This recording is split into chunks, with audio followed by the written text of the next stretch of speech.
Imagine waking up, grabbing your phone for your morning scroll, and realizing the app that basically runs your social life is different. Not just a new filter or a layout change, but fundamentally transformed. That's exactly what millions of Americans experienced in January 2026. For years, we heard politicians argue about banning TikTok because of its ties to China. We were told that a sale to American owners would be the savior of the app. But as the ink dried on the deal to create the new TikTok USDS joint venture, users didn't find a safer platform. Instead, they found themselves in the middle of a privacy nightmare that makes the old version look like a digital playground. Welcome back to CyberInsider.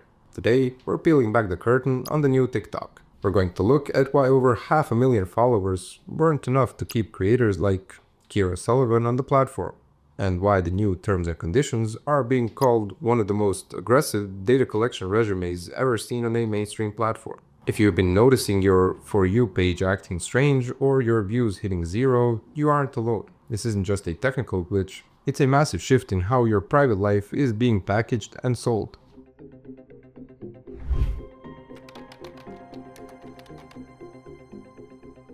To understand why TikTok has become such a privacy concern, we have to look at who actually owns it. After a brief blackout in early 2025, a massive deal was finalized to keep the app alive in the US. The new entity is called TikTok USDS Joint Venture. In this setup, the original owner, ByteDance, only kept a 19.9% stake. The remaining 80.1% is now owned by a group of heavy-hitting investors. This includes Oracle, which is led by Larry Ellison, a major ally of Donald Trump. Other big names include the private equity group Silver Lake and Abu Dhabi MGX. While this deal was supposed to settle national security fears, it immediately raised new red flags for users. Some creators like caregiver Julia from Washington didn't hold back, saying she trusted the new owners about as much as she trusts a raw burger on a hot summer day. The involvement of political allies in a platform that controlled the information flow for 170 million Americans created an immediate trust gap. Users started asking, is the app still about entertainment, or has it become a tool for monitoring and political influence? The transition wasn't smooth, and the first week of American ownership was described by many as an absolute disaster.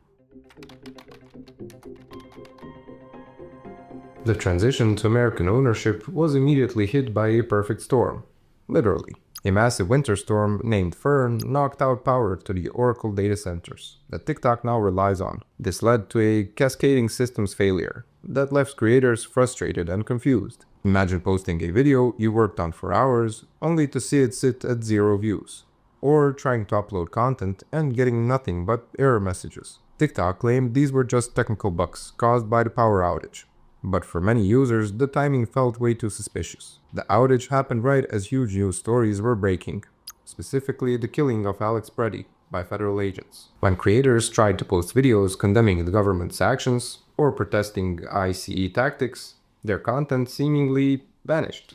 Comedian Meg Stalter noticed her videos weren't uploading and decided she'd had enough, accusing the platform of being under ownership that was now completely monitoring and censoring its users. This wasn't just a few random complaints. Even California Governor Gavin Newsom stepped in. His office confirmed instances of suppressed content that was critical of the administration, leading to a state-level investigation into whether TikTok was breaking the law by silencing political dissent. While the censorship headlines were grabbing the news, something even more invasive was happening in the fine print. TikTok updated its privacy policy, and what's inside is enough to make any privacy advocate lose sleep. The app now explicitly acknowledges that it collects some of the most sensitive information possible. We're talking about your racial or ethnic origin, your religious or philosophical beliefs, and your mental and physical health data. It doesn't stop there. The app also tracks your sexual orientation, whether you're a transgender or non-binary, and even your citizenship or immigration status. You might be thinking, I never gave them that information. But TikTok doesn't need you to fill out a form. The policy explains that it gathers what you provide, what it observes automatically, and what it gets from third parties. This means if you mention your religion in a caption, or if you film a video in a way that suggests your ethnic background, TikTok systems are trained to structure that data. They are essentially building a digital profile of your entire identity, and unlike the previous version, the new policy is much more aggressive about collecting your precise location. Unless you manually go into your settings and opt out, TikTok knows exactly where you are, down to a street corner. The data collection goes way beyond just who you are.